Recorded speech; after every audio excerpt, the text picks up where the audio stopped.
4 ತಿಂಗಳ 2 ತಿಂಗಳ ಬಾಕಿ ಕೊಟ್ಟಿಲ್ಲ. 5,000 ಕೋಟಿ ರೂಪಾಯಿ ಬಾಕಿ ಉಳಿದು ಅದು ಇತ್ಯರ್ಥ ಆಗ್ತೈತಿ ಅಂತ ಹೇಳಿ ತಗೊಂಡಿದ್ದೀವಿ. ಆದ್ರೆ ಇತ್ಯರ್ಥ ಆಗಲಿಲ್ಲ. ಮರ್ಯಾದೆಯಿಂದ ಕೊಟ್ಟರು ಅವ್ರಿಗೂ ಮರ್ಯಾದೆ ಇರ್ತ, ನಮಗೂ ಮರ್ಯಾದೆ ಇರ್ತ. ನಾವು ಮೊದಲು ರೈತರೇ ಹುಟ್ಟಿದ್ರೆ ತಪ್ಪು ಈ ಕರ್ನಾಟಕದೊಳಗ ನಾವೇ ಓಟ್ ಹಾಕಿ ಕಳಿಸಿವಪ್ಪ. ನಮ್ಮ ಶಾಸಕನೇವೇ ನಮ್ಮವನೇ ಸುಗರ್ ಮಂತ್ರಿ ಇದನಕರೆ 3 ವರ್ಷ ನಮ್ಮ ಜಲ್ಮ ಇದಪ್ಪ ಅಂತ ಹೇಳಿದ್ದ. ಅವನು ಸಕ್ರೆ ಸಚಿವ ಆಗಾಕ ನಾಲಾಯಕ.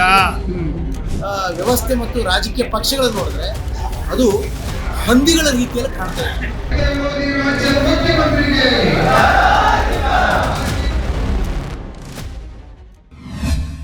ಬೆಳಗಾವಿ ಜಿಲ್ಲೆಯಲ್ಲಿ ಈ ಸುಮಾರು ತಿಂಗಳ ಹಿಂದೆ ಏನಪ್ಪಾ ಅಂತಂದ್ರೆ ಕಬ್ಬಿನ ಬೆಲೆಗಾಗಿ ದೊಡ್ಡದೊಂದು ಹೋರಾಟ ಕೋಲ್ಹಾಪುರದಲ್ಲಿ ನಡೆದಿದೆ.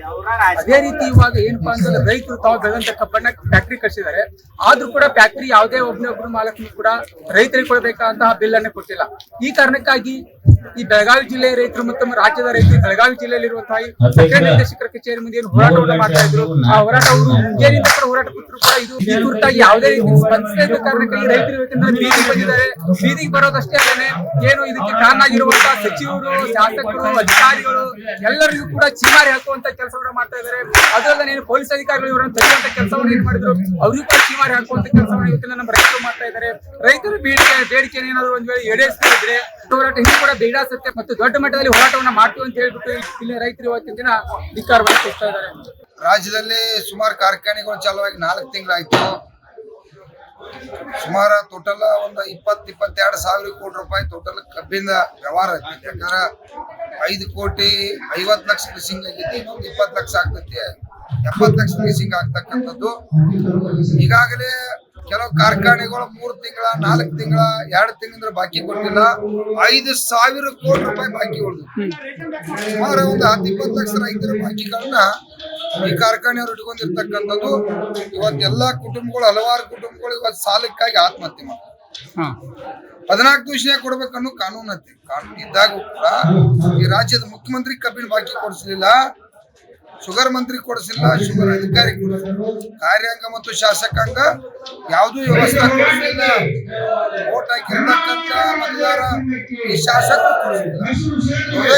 ನಮ್ಮ ಬಾಕಿ ನಾವು ಕೇಳತ್ತು, ನಾವು ಹಾಳಾಗತ್ತು, ನಮ್ಮ ಅಂತಮ್ರ ಸಾಯತ್ತರು ಸಾಯ್ಬಾರಪ್ಪ ರಾಜ್ಯದ ಮುಖ್ಯಮಂತ್ರಿ ಅಂದಂದ್ರೆ ತಕ್ಷಣ ಇವತ್ತ ಕಬ್ಬಿನ ಬಾಕಿಯನ್ನು ಹಾಕ್ತಕ್ಕಂಥ ಕೆಲಸ. ಸರ್ ಹೋರಾಟ ಎಲ್ಲಿವರೆಗೂ ಇರ್ತದೆ ಸರ್?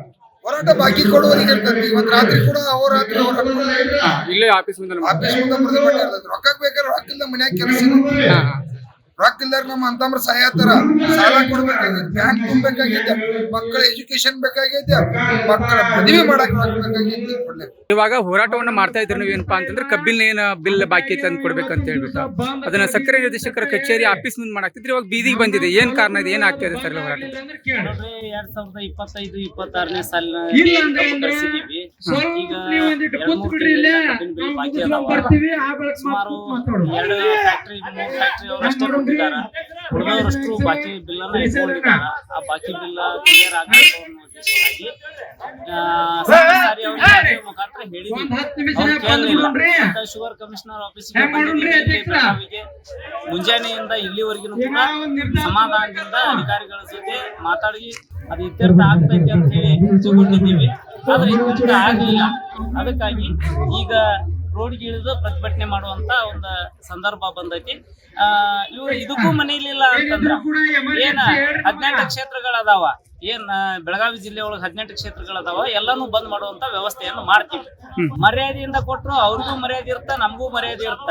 ಯಾಕಂತಂದ್ರ ರೈತರಂತಂದ್ರ ಎಲ್ಲರೂ ಬರೇ ಯಾರ್ದೋ ಹಗಲ್ ಮೇಲೆ ಬಂದೂಕಿಟ್ಟು ಹೊಡೆಯುವಂತ ವ್ಯವಸ್ಥೆಯನ್ನು ಮಾಡಿರ್ತಾರ. ಅಧಿಕಾರಿಗಳನ್ನ ಕೇಳಿದ್ರೆ ಅವ್ರು ಸರಿಯಾಗಿ ಸ್ಪಂದಿಸ್ತಾ ಇಲ್ಲ. ಅದಕ್ಕ ಇಲ್ಲಿ ವ್ಯವಸ್ಥೆ ಸರಿ ಇಲ್ಲ. ಅದಕ್ಕಾಗಿ ನಾವು ಬೀದಿಗಿಳಿದು ಹೋರಾಟ ಮಾಡಾಕತ್ತೀವಿ. ಅಕಸ್ಮಾತ್ ಇದು ಮುಂದುವರಿತು ಅಂತಂದ್ರ ರಾಜ್ಯಾದ್ಯಂತ ಪ್ರತಿಭಟನೆಯನ್ನು ಮಾಡ್ತೀವಿ. ನಾವು ಮೊದಲು ರೈತರೇ ಹುಟ್ಟಿದ್ರೆ ತಪ್ಪು ಈ ಕರ್ನಾಟಕದೊಳಗ. ಯಾಕಪ್ಪ ಅಂದ್ರೆ ಕಬ್ಬು ಬಿಲ್ ಹೆಚ್ಚು ಕೊಡ್ರಿ ಅಂತೇಳಿ ಹೋರಾಟ ಮಾಡ್ಬೇಕಾಕೈತಿ. ಅದ್ರ ಜೊತೆಗಿನ ನಮ್ಮ ಬಾಕಿ ಕೊಡ್ರಿ ಅಂತೂ ಹೋರಾಟ ಮಾಡ್ಬೇಕಾಕೈತಿ. ಯಾಕೆ ನಮ್ಮ ಜಲ ಹಂಗಾಗೈತಿ ಅಂದ್ರ ನಮ್ಮನ್ನ ಓಟ್ ಹಾಕಿ ಆರಿಸಿ ಕಳಿಸಿವಿಲ್ಲ.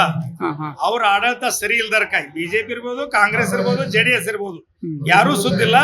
ಅವ್ರ ಸಲುವಾಗಿ ನಮ್ಮ ಪರಿಸ್ಥಿತಿ ಹಿಂಗಾಗೈತಿ. ಅದನ್ನೇ ಒಬ್ಬ ನಾವೇನ ನಮ್ಮ ಓಟ್ ಹಾಕಿ ಆರಿಸಿ ಕಳಿಸಿದಂತವ್ರು ಸರಿ ಇದ್ರೆ ನಾವು ಹೋರಾಟ ಮಾಡುವಂತ ಪರಿಸ್ಥಿತಿ ಬರ್ತಿರ್ಕಿಲ್ಲ.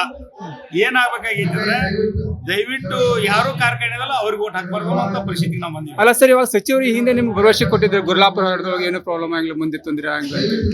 ಇವಾಗ ಮತ್ತೆ ಹೋರಾಟ ಕುಂದಿರುವಂತ ಪರಿಸ್ಥಿತಿ ಬಂದಿದೆ. ಆ ಸಚಿವರಿಗೆ ಏನ್ ಹೇಳ್ತೀರಿ? ಆ ಸಚಿವರಿಗೆ ಹೇಳಿದ್ರು ಒಬ್ರು, ನಮ್ಮ ಬಿಜಾಪುರದವ್ರು, ನಮ್ಮ ಅಣ್ಣ ತಮ್ಮದ್ರು ಒಬ್ರು ರೈತರು ಹೇಳಿದ್ರು, ನಾವೇ ಓಟ್ ಹಾಕಿ ಅರಿಸಿ ಕಳ್ಸಿವಪ್ಪ, ನಮ್ಮ ಶಾಸಕನೇವೇ ನಮ್ಮವನೇ ಸುಗರ್ ಮಂತ್ರಿ ಇದಾನೆ ಕರೆ 3 ವರ್ಷ ಆತು ನಮ್ ಜಲ್ಮ್ ಇದಪ್ಪ ಅಂತ ಹೇಳಿದ್ದ. ಈಗ ಅಲ್ಲಿ ಭಾಷಣ ಮಾಡೋ ಮುಖಾಂತರ ಅವನು ಸಕ್ರಿ ಸಚಿವ ಆಗಾಕ ನಾಲಾಯಕ. ಯಾಕೆ ನಾಲಾಯಕಪ್ಪ ಅಂದ್ರೆ ಅವನೇ ಕಾನೂನು ಸ್ಟ್ರಿಕ್ಟ್ ಆಗಿ ರೈತರು ಏನ್ರಿ ಹೋರಾಟ ಕೇಳಿದ್ರಂದ್ರೆ ನೀವು ಬ್ಯಾಟ್ರಿ ಸೀಜ್ ಮಾಡ್ತೀವಿ, ನಮ್ಮ ಕಬ್ಜಾ ತಗೋತೀವಿ, ನಾವು ಲೈಸೆನ್ಸ್ ಕೊಡ್ತೀವಿ, ನಾವು ಲೈಸೆನ್ಸ್ ರದ್ದು ಮಾಡ್ತೀವಿ ಅಂತ ಒಂದ್ ಆದೇಶ ಅವ್ನು ಸುಗರ್ ಮಂತ್ರಿಯಿಂದ ಬಂದ್ರೆ ಈ ತರ ಆಗ್ತಿರ್ಕಿಲ್ಲ. ನಮ್ ಕರ್ನಾಟಕದ ಮುಖ್ಯಮಂತ್ರಿಗಳಿಗೂ ಹೇಳ್ತೀವಿ, ನಾವ್ ಯಾವಾಗಿದ್ರು ಕಡೇ ಮನುಷ್ಯನ ನೋಡಾಬತ್ತಿ ಮಾತಾಡ್ತೀವಿ, ನಾವು ಅವನ ಪರ ಬಜೆಟ್ ಮಾಡ್ತೀವಿ ಅಂತ ಹೇಳ್ತೀವಿ. ಪುಣ್ಯಾತ್ಮ, ಇಲ್ಲಿ ಕರ್ನಾಟಕದ ರೈತರು ಗೊಂಜಾಳಕ್ಕಾಗಿ ಹೋರಾಟ ಮಾಡ್ತೀವಿ. ಗೊಂಜಾಳ 2400 ಇತ್ತು, ನೇಂಬಿಕೇಶನ್ ಹೋರಾಟ ಮಾಡೀವಿ. 450 ಇದ್ದದ, ಇವತ್ತು 1600 ರೂಪಾಯಿ ಗೆದ್ಲ. ನೀ ಯಾರ ಪರ ಕರ್ನಾಟಕದ ಮುಖ್ಯಮಂತ್ರಿ? ನಿನ್ನ ಮುಂದಿನ ಸಲ ನಿನ್ನ ಮಾಜಿ ಮಾಡಿ ಮನೆ ಕಳ್ಸುವಂತ ಕೆಲಸ ಮಾಡ್ತಾರೆ ರೈತರು. ಎಚ್ಚರಿಕೆಗೊಂಡು ಈಗೂ ಏನಾಗಿಲ್ಲ, ಎಚ್ಚರಿಕೆಗೊಂಡು ರೈತರ ಕಬ್ಬಿನ ಬಿಲ್ ಕೊಡ್ಸುವಂತ ಕೆಲಸ ಮಾಡಿಸು. ಸ್ಟ್ರಿಕ್ ಆಯ್ತು. ಇವತ್ತಿನ ಎಲ್ಲಾ ಪ್ಯಾಟ್ರನ್ ಕರಿ, ನೀ ಏನಾರ ಕಬ್ಬಿನ ಬಿಲ್ ಕೊಡದೇ ಇದ್ರೆ ನಿನ್ ಮ್ಯಾಗ ಕ್ರಿಮಿನಲ್ ಕೇಸ್ ಹಾಕ್ತಂತೇಳಿ ಒಬ್ಬ ಕಾರ್ಖಾನೆ ಫ್ಯಾಕ್ಟ್ರಿ ಮ್ಯಾಗ ಕೇಸ್ ಹಾಕು. ಹೌದಪ್ಪ, ಕರ್ನಾಟಕದ ಮುಖ್ಯಮಂತ್ರಿ ನಮ್ಮ ತರ ಇದೆ, ನಮ್ಮ ತರಪಿ ಇದೆ ಅಂತ ನೀನು ಸ್ವಾಗತ ಮಾಡ್ತೀವಿ. ಹೋರಾಟದ ಮುಖಾಂತರ ಅವರು ಎಲ್ಲವನ್ನ ಅಲ್ಲ, ಇಂಥ ಪರಿಸ್ಥಿತಿ ಯಾಕೆ ಬಂದಿದೆ ಸರ್? ಇಂಥ ಪರಿಸ್ಥಿತಿ ನಾನು ಹೇಳ್ಬೇಕು ಅಂತಂದ್ರೆ, ನಾನು ಹೇಳಿದ್ನಲ್ಲಿ 20 ವರ್ಷದ ಹಿಂದ್ಗಡೆ ಈ ರೀತಿಯಾದಂತಹ ಹೋರಾಟಗಳು ಕಬ್ಬಿನ ವಿಶೇಷವಾಗಿ ಇಲ್ಲಾಗಿತ್ತು. ಯಾಕಂತಂದ್ರೆ ಈ ಹಂದಿಗಳು ಅಂತ ಇದೆಯಲ್ಲ, ಹಂದಿಕೃತದ ಮಾನ ಮರ್ಯಾದೆ, ದಪ್ಪ ಚರ್ಮ ಏನೂ ಇಲ್ಲ, ಅದು ಹೊಲಸು ತಿನ್ನುವಂಥದ್ದು ಅಂತ. ನನಗೆ ಇವತ್ತಿನ ರಾಜಕಾರಣಿಗಳು, ರಾಜಕಾರಣದ ವ್ಯವಸ್ಥೆ ಮತ್ತು ರಾಜಕೀಯ ಪಕ್ಷಗಳನ್ನು ನೋಡಿದ್ರೆ ಅದು ಹಂದಿಗಳ ರೀತಿಯಲ್ಲಿ ಕಾಣ್ತಾ ಇದೆ. ಹಂದಿ ರೀತಿಯಲ್ಲಿ ಕಾಣ್ತದೆ. ಅದು ಊರಲ್ಲಿರುವಂತ ಹಂದಿ ಇದೆಯಲ್ಲ, ಆ ರೀತಿಯಾಗಿ ಕಾಣ್ತದೆ. ಅದು ಹೊಲಸು ತಿಂದು ಊರನ್ನು ಸ್ವಚ್ಛ ಮಾಡ್ತದೆ. ಆದ್ರೆ ಈ ಹಂದಿಗಳೇನಿದೆಯಲ್ಲ, ಇದು ಊರನ್ನ ಹಾಳು ಮಾಡುವಂತ ಕೆಲಸವನ್ನು ಮಾಡ್ತಾರೆ. ಮತ್ತೆ ಇವ್ರಿಗೆ ಹಂದಿ ಅಂದೆ ಮತ್ತೇನಂತ ಹೇಳ್ಬೋದು ನಾನು? ಹಂದಿ ಅಂತ ಮತ್ತೇನೇನು ಹೇಳ್ಬೋದು? ಅದಕ್ಕಾಗಿ ತುಂಬಾ ನೋವಿನಲ್ಲಿ ಈ ಮಾತುಗಳನ್ನು ಹೇಳ್ತೇವೆ. ನಾವು ಆಡಬಾರ್ದು ಈ ಮಾತುಗಳನ್ನು. ನಾವೇ ಓಟ್ ಹಾಕಿ ಕಳಿಸಿದಂತ ಜನಪ್ರತಿನಿಧಿಗಳಿಗೆ ನಾವು ಆಡಬಾರ್ದು. ಅಧಿಕಾರಿಗಳು ಅವ್ರ ಕೈಲಿ, ಇವ್ರ ಕೈಲಿ, ರೈತರು ಇಲ್ಲಿ ಹೋರಾಟದ ಮುಖೇನ ಅವರು ನ್ಯಾಯ ಪಡ್ಕೊಳ್ಳಿಕ್ಕೆ ಇರುವಂತದ್ದು ಅಪವಾದಾತ್ಮಕವಾಗಿ ತುಂಬಾ ನೋವಾಗಿ ಮಾತಾಡ್ಬೇಕು. ನಾವು ಈ ದೇಶಕ್ಕೆ ಅನ್ನ ಕೊಡೋರು ನಾವೇ. ಈ ದೇಶಕ್ಕೆ ಸಕ್ರೆ ಕೊಟ್ಟಿವಿ, ಹಾಲು ಕೊಟ್ಟಿದ್ವಿ, ತುಪ್ಪ ಕೊಟ್ಟಿದ್ವಿ, ಬೆಣ್ಣೆ ಕೊಟ್ಟಿದ್ವಿ, ಮೊಸರು ಕೊಟ್ಟಿದೀವಿ, ಮಾಂಸ ಕೊಟ್ಟಿದೀವಿ, ತತ್ತಿ ಕೊಟ್ಟಿದೀವಿ. ಹೆಚ್ಚು ಬೆಳೀರಿ ಅಂತೇಳಿ ಕೇಸಿಂದ ಬೆಳೆಸಲ್ಲ ಅಂತೇಳಿ ರೈತರಿಗೆ ಸಾಲ ಕೊಡ್ತಾರೋ, ಹೈನುಗಾರಿಕೆ ಲೋನ್ ಕೊಡ್ತಾರೋ, ಕುರಿ ಕೂಡ ಸಾಲ ಕೊಡ್ತಾರೋ. ಎದಕ್ ಕೊಡ್ತಾರ ಅಂದ್ರೆ ಈ ದೇಶಕ್ಕ ಅನ್ನ ಆಹಾರ ಹೆಚ್ಚಾಗಿರ್ಬೋದು, ಮಾಂಸ ಹೆಚ್ಚಾಗಿರ್ಬೇಕು, ಹಾಲು ಹೆಚ್ಚಾಗಿರ್ಬೇಕು, ತುಪ್ಪ ಹೆಚ್ಚಾಗಿರ್ಬೇಕಂತ. ಇವತ್ತು ರೈತ ನುಕ್ಸಾನ್ ಆದಾಗ ಎಲ್ಲಾ ಬ್ಯಾಂಕಿನವ್ರು ಬಂದ ಮನಿ ಮುಂದೆ ಕೂತು ಹರಾಜು ಮಾಡಿ ಆ ರೈತ ಉರ್ಲಾಕೊಳ್ಳುವಂತ ಕೆಲಸ ಮಾಡಕಚ್ಚಾರು. ಯಾರಪ್ಪ ಅಂದ್ರೆ ಏನ್ ತುಪ್ಪ ಹಾಲ ಉಂಡದಾರಲ್ಲ, ಸಾಲ್ ಅವ್ರದು, ಸಾಲ್ ನಮ್ಮದಲ್ಲ. ಈ ಕರ್ನಾಟಕ ರೈತರಿಗೆ ಹೇಳ್ತೀವಿ ನಾವು, ಯಾರು ರೈತರ ಆತ್ಮಹತ್ಯೆ ಮಾಡ್ಕೋಬೇಡ್ರಿ. ನಿಮ್ ಹಿಂಬಲ್ ಕರ್ನಾಟಕ ರಾಜ್ಯ ರೈತ ಸಂಘ ಐತಿ. ಯಾವಾರ ಬ್ಯಾಂಕ್ ನಾವು ಬಂದು ಎಲ್ಲರೂ ಯಾರ್ಯಾರ ರೈತರಿಗೆ ಕಿರಿಕಿರಿ ಮಾಡಿದ್ರೆ ಕರ್ನಾಟಕ ರಾಜ್ಯ ರೈತ ಸಂಘ ನಿಮ್ಮಲ್ಲಿ ಇರ್ತೈತಿ. ಆ ಬ್ಯಾಂಕಿನ ಮುಂದೆ ನಾವು ರೈತ ಸಂಘದವ್ರು ಬರ್ತೀವಿ, ಎಚ್ಚರಿಕೆ ಕೊಡ್ತೀವಿ. ರೈತರು ಯಾರೋ ಆತ್ಮಹತ್ಯೆ ದಾರಿ ಹಿಡಿಬಾರ್ದು ಅಂತೇಳಿ ರೈತರಲ್ಲಿ ಮನವಿ ಮಾಡ್ತೀವಿ. ಮತ್ತಷ್ಟು ವಿಶೇಷ ವಿಡಿಯೋಗಳನ್ನು ನೋಡಲು ಮತ್ತು ಹೊಸ ವಿಡಿಯೋಗಳ ಬಗ್ಗೆ ತಿಳಿಯಲು ಈ ದಿನ .com ಯೂಟ್ಯೂಬ್ ಚಾನೆಲ್ ಸಬ್ಸ್ಕ್ರೈಬ್ ಮಾಡಿ ಮತ್ತು ಬೆಲ್ ಐಕಾನ್ ಕ್ಲಿಕ್ ಮಾಡಿ.